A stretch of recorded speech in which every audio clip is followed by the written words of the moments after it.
Assalamualaikum warahmatullahi wabarakatuh. Halo para pendengar setia Cherry Miss, selamat datang kembali di channel kami.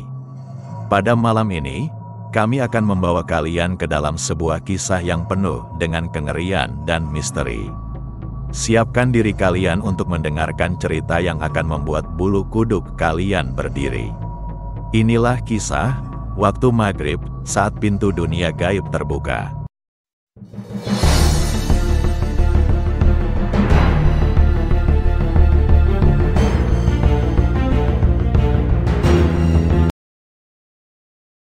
Di sebuah desa terpencil di Jawa Barat, tersembunyi di balik perbukitan dan hutan bambu yang lebat, hidup masyarakat yang masih memegang teguh satu kepercayaan tua, kepercayaan yang tak pernah tertulis, tapi diwariskan turun-temurun dari leluhur mereka.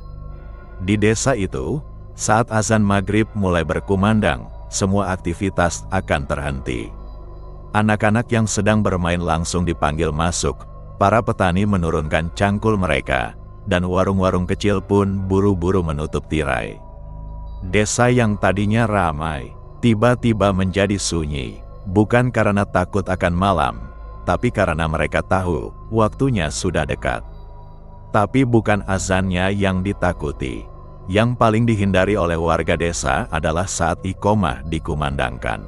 Mereka percaya, pada saat itulah, tabir antara dunia manusia dan alam gaib terbuka. Waktu singkat yang misterius ini mereka sebut dengan istilah lama, sarabna, waktu di mana sekejap mata bisa membawa seseorang masuk ke dimensi lain, dan tak pernah kembali. Konon, jika seseorang nekat melangkah pulang atau berada di jalan saat iqomah terdengar, maka dia bukan hanya melangkah di jalan tanah, tapi juga menginjak ambang dunia lain. Dunia yang penuh sosok-sosok tak kasat mata yang mengintai dari balik gelap. Tak semua orang percaya, tak semua selamat, dan cerita ini bermula dari satu orang yang menganggap semua itu hanyalah mitos belaka. Namanya Aldi, remaja laki-laki berusia 17 tahun. Tinggal bersama ibunya dan adik perempuannya di sebuah rumah sederhana yang menghadap ke jalan tanah desa. Seperti kebanyakan remaja, Aldi seringkali merasa bahwa cerita-cerita tua yang diceritakan orang-orang kampung hanyalah omong kosong. Termasuk soal sarabna, waktu gaib yang diceritakan bisa menelan orang hidup-hidup. Kalau emang serem, mana buktinya, ujarnya suatu sore, saat sedang duduk di pos ronda bersama dua temannya, Deden dan Yoga. Sore itu, langit tampak biasa saja. Cahaya jingga menggantung di ujung bukit. Anak-anak desa sudah tak terlihat di jalanan. Angin membawa aroma tanah dan dedaunan basah. Sunyi mulai merayap, seperti pertanda bahwa hari mulai benar-benar berubah. Burung-burung berhenti berkicau. Bahkan anjing yang biasa menyalak, tiba-tiba diam. Masjid kecil di ujung desa mulai mengumandangkan azan. Suaranya sayup-sayup namun jelas. Deden berdiri, udah gua balik dulu. Ibu pasti udah nyiapin nasi. Yoga mengangguk dan cepat-cepat mengambil sendalnya. Tinggallah Aldi, sendirian di pos ronda. Ia sengaja menunggu. Dia ingin membuktikan bahwa cerita sarabna itu cuma mitos. Saat azan selesai, ia masih duduk, memainkan ponselnya. Tapi saat suara iqomah mulai terdengar lirih dari masjid yang setengah tertutup kabut sore, hawa di sekelilingnya mulai berubah. Udara yang tadinya hangat perlahan menjadi dingin menggigit. Pohon waru besar di samping pos ronda bergetar ringan, padahal angin tak bertiup. Aldi berdiri, ayo, kita pulang, katanya kepada dirinya sendiri sambil tersenyum mengejek. Lalu melangkah menembus senja menuju rumahnya yang berjarak sekitar 5 menit berjalan kaki. Langkah pertama terasa biasa, tapi langkah kedua, ada desis pelan di balik semak-semak. Langkah ketiga, suara iqomah berubah, seperti suara orang tua yang serak dan berat. Bukan dari masjid, tapi seolah mengikuti dari belakang. Aldi menoleh, tak ada siapa-siapa, jalanan kosong. Tapi aroma aneh mulai tercium. campuran dupa gosong dan bau anyir yang menyesakkan. Saat itu, ia melihatnya. Seorang anak kecil berdiri di tengah jalan, menghadap ke arah Aldi. Bajunya putih, wajahnya tertutup rambut panjang yang menempel basah di pipi. Tubuhnya tampak gemetar, seolah kedinginan, atau mungkin sedang menahan sesuatu. "Dek, kamu siapa?" tanya Aldi, mencoba tetap rasional. Tapi anak itu tak menjawab. Dia justru perlahan mengangkat wajahnya. Wajah yang tak punya mata, hanya 2 lubang hitam menganga, dan mulut yang senyumannya terlalu panjang. Tiba-tiba jalanan di sekeliling Aldi berubah gelap, seolah malam datang dalam satu kedipan. Rumah-rumah di pinggir jalan menghilang, digantikan pohon-pohon hitam, dan suara rintihan seperti orang tersesat. Aldi berlari, tapi jalan ke rumahnya tak kunjung sampai. Seperti diputar-putar di tempat yang sama. Langkahnya berat, seperti diinjak ribuan tangan tak terlihat. Di langit, bulan tak muncul. Tapi dari balik pepohonan, tampak mata-mata merah mengintai. Dan suara iqomah masih terdengar. Tapi kini seperti dilantunkan oleh ratusan suara dari perut bumi. Aldi sontak berlari, nafasnya terengah, tapi langkahnya tak kunjung mendekat ke rumah. Jalan yang biasanya lurus, kini terasa melingkar seperti labirin. Setiap kali ia melangkah lebih cepat, rumahnya justru terlihat semakin menjauh, seolah-olah ditarik oleh sesuatu. Suara iqomah yang tadi terdengar dari masjid, kini bergema terbalik, seperti rekaman rusak yang diputar mundur, melengking aneh dan menyesakkan telinga. Setiap lantunan terbalik itu seakan menyayat udara, membuat bulu kuduk Aldi meremang. Lalu, dari kejauhan, terdengar lolongan panjang. Tapi bukan lolongan anjing. Suaranya lebih berat, lebih dalam, seperti keluar dari tenggorokan makhluk yang terlalu besar untuk disebut hewan. Diikuti suara derap kaki yang berlari, cepat, tapi tak beraturan, seperti seseorang yang berjalan dengan banyak kaki, atau sesuatu yang tak memiliki bentuk tetap. Aldi menoleh ke belakang, kosong, tapi tanah tempat ia berpijak mulai bergetar halus. Angin berhembus tajam, membawa aroma bangkai yang menyengat. Daun-daun kering di jalanan berputar-putar seperti ditiup pusaran angin kecil. Dari sudut matanya, Aldi mulai melihat bayangan hitam merayap di pinggir-pinggir jalan. Tak memiliki wujud jelas, hanya segelap malam itu sendiri, tapi bergerak cepat, seperti sedang memburu. Tiba-tiba, suara keras seperti tulang patah terdengar di belakangnya, disusul dentuman seperti tubuh besar yang terjatuh. Aldi menahan nafasnya, tapi sebelum ia sempat berlari lagi, terdengar suara napas kasar dan berat sangat dekat, seperti seseorang berdiri di belakang telinganya. Aldi berteriak sekencang-kencangnya, dan mulai berlari secepat yang bisa ia lakukan. Tapi tanah di bawahnya terasa seperti berubah menjadi lumpur, menahan langkahnya. Kakinya nyaris tenggelam, ia jatuh, tangannya mengais-ngais tanah yang kini seperti dipenuhi benda-benda lunak dan basah, mirip rambut dan daging busuk. Langit berubah menjadi ungu gelap, tanpa bulan, tanpa bintang. Udara jadi begitu dingin sampai menggigit tulangnya. Suara lolongan kini berganti jadi ratapan perempuan, diiringi tawa anak-anak kecil, namun semuanya terasa terlalu dekat, seakan berasal dari dalam kepalanya. Dengan sisa tenaga, Aldi memaksa berdiri. Matanya melotot. Di ujung jalan, ia akhirnya melihat rumahnya, tapi jendelanya terbuka lebar. Dan dari dalamnya keluar kabut pekat kehitaman. Di tengah kabut itu berdiri sosok perempuan berbaju putih, rambut menjuntai ke tanah, dan mata merah menyala, menatap langsung ke arah Aldi. Perempuan itu perlahan mengangkat tangannya dan menunjuk ke arah Aldi, lalu membuka mulutnya. Tapi yang keluar bukan suara manusia, melainkan suara Aldi sendiri. Perempuan itu tiba-tiba menghilang, ditelan kabut yang mendadak menggulung seperti asap dari tubuh yang dibakar. Kabut itu kini mengejar Aldi, menyusup ke sela-sela daun dan batang pohon, mendesis seperti ular lapar. Aldi nyaris jatuh ketika akhirnya sampai di depan rumah.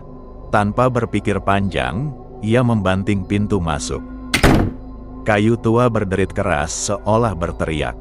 Namun yang menyambutnya di dalam bukanlah kehangatan rumah, melainkan dingin menusuk tulang, seperti masuk ke dalam lemari es yang berbau mayat.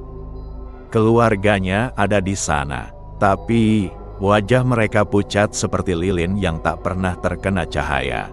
Mereka berdiri mematung, tapi matanya kosong, seolah hanya kulit yang dibungkuskan ke tubuh tanpa jiwa. Ibunya berdiri di dapur, membelakangi Aldi. Tampak sedang mengaduk nasi di dalam panci. Bau aneh menyengat, bukan aroma masakan, tapi bau tanah basah dan daging busuk. Aldi perlahan mendekat, dan tubuhnya bergetar hebat saat melihat nasi di dalam panci berubah menjadi puluhan belatung putih yang menggeliat hidup-hidup, merayap keluar panci dan jatuh ke lantai. Ibunya terus mengaduk, seolah tak sadar. Di ruang tengah, ayahnya duduk membaca koran. Tapi setiap lembar yang ia balik, berlumuran darah segar. Darah itu menetes ke lantai, membentuk pola aneh seperti huruf-huruf kuno yang berdenyut. Namun ayahnya tetap membaca, tenang, dengan senyum kaku yang tak pernah ia lihat sebelumnya. Dan di pojok ruangan, adiknya duduk memeluk lutut, tertawa cekikikan. Tapi Aldi baru menyadari sesuatu yang membuat kakinya lemas. Leher adiknya terpelintir ke belakang, seperti boneka rusak. Namun mata bocah itu menatap Aldi, lurus, meskipun posisi kepala seharusnya tak memungkinkan. Aldi mundur, napasnya tercekik.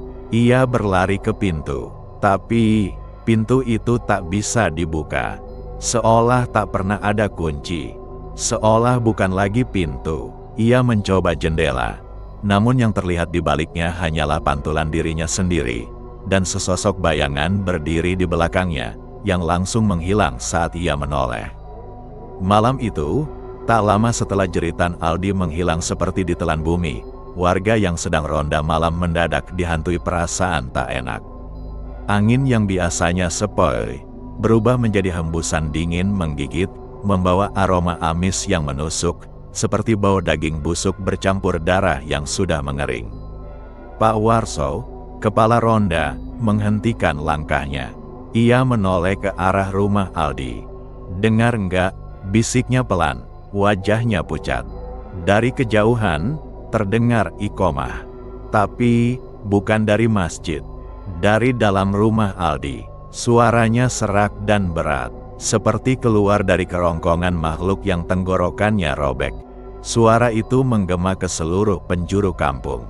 Bukan sekali, tapi berulang-ulang, seolah ada yang sedang memanggil arwah. Pak Warso bersama dua warga lain nekat mendekati rumah itu. Langkah mereka makin lambat saat melihat semua jendela tertutup rapat. Tapi dari celah-celahnya, cahaya lampu berkedip-kedip tak menentu, seperti bernapas. Saat mereka berdiri di depan pagar, bau busuk langsung menerpa, membuat mereka hampir muntah. "Assalamualaikum," ucap Pak Warso dengan suara berat. Tangannya gemetar saat mengetuk pintu. Tak ada jawaban, hanya suara angin, dan sesuatu berlari di dalam rumah. Cepat, berat, seperti makhluk berkaki empat. Mereka membuka pintu perlahan. Tapi yang mereka lihat membuat darah mereka membeku. Rumah itu kosong. Semua ruangan hampa. Tak ada satupun barang. Tak ada meja. Tak ada kursi. Hanya dinding-dinding yang basah dan berlumut. Dengan coretan tangan berwarna hitam dan bekas cakaran di pintu-pintu kamar. Tak ada Aldi. Tak ada ayahnya. Tak ada ibunya. Tak ada adiknya. Semuanya lenyap. Keesokan paginya, kabar itu menyebar seperti wabah. Warga berkumpul di depan rumah Aldi, mengintip dari celah, tapi tetap rumah itu seperti mati. Namun keganjilan tak berhenti di situ. Setiap maghrib, ketika azan mulai berkumandang dan langit mulai jingga, rumah kosong itu kembali hidup. Lampu-lampu yang sebelumnya mati tiba-tiba menyala sendiri, padahal tak tersambung listrik. Gordon bergerak meski tak ada angin. Dan terdengar suara iqomah dari dalam rumah. Bukan sekali, tapi setiap hari. Dan yang paling mengerikan, pintu depan perlahan terbuka sendiri. Dan dari dalam rumah, seseorang melangkah keluar. Wajahnya Aldi, tubuhnya seperti Aldi, pakaian yang sama, tapi gerakannya aneh, kaku, perlahan, dan tidak berkedip. Matanya kosong, bibirnya menyeringai samar. Setiap orang yang melihatnya langsung mundur ketakutan. Mereka tahu, itu bukan Aldi. Beberapa warga mengaku melihat Aldi itu berjalan ke arah masjid, tapi tak pernah masuk. Lalu menghilang begitu saja di pertigaan gelap di bawah pohon besar yang katanya menjadi batas antara desa dan entah apa. Akhirnya, rumah itu dipagari bambu kuning dan kain hitam. Tidak ada yang berani mendekat setelah maghrib. Bahkan untuk melirik ke arahnya pun, orang-orang akan langsung meludah 3 kali ke tanah. Tapi tetap saja, suara iqomah itu tak pernah absen. Waktu maghrib bukan hanya pergantian siang ke malam. Bagi sebagian yang lupa atau lalai, itu adalah pintu. Dan ketika kau berjalan pulang tepat saat waktu itu terbuka, yang pulang belum tentu kau, yang sebenarnya. Kisah Aldi menjadi pengingat bahwa ada saat di mana dunia manusia dan dunia mereka hanya dipisahkan oleh satu langkah, dan langkah itu bisa menjadi penyesalan yang abadi. Jadi ingatlah, saat azan maghrib berkumandang, berhentilah, tunduklah, dan jangan pernah melawan waktu yang bukan milikmu. Karena kau mungkin kembali, tapi tidak lagi sebagai dirimu. Terima kasih telah mendengarkan cerita Waktu Maghrib, saat pintu dunia gaib terbuka bersama Cerimis. Kami harap kisah ini memberikan pengalaman mendebarkan bagi kalian semua. Ingatlah, di setiap perjalanan malam yang sepi, selalu ada resiko yang tak terduga menunggu. Waspadalah, karena terkadang, yang menakutkan bukan hanya cerita, tapi kenyataan. Dan jangan lupa like, komentar, dan subscribe agar kamu tak ketinggalan kisah-kisah horor nyata lainnya dari Cerimis. Wassalamualaikum warahmatullahi wabarakatuh.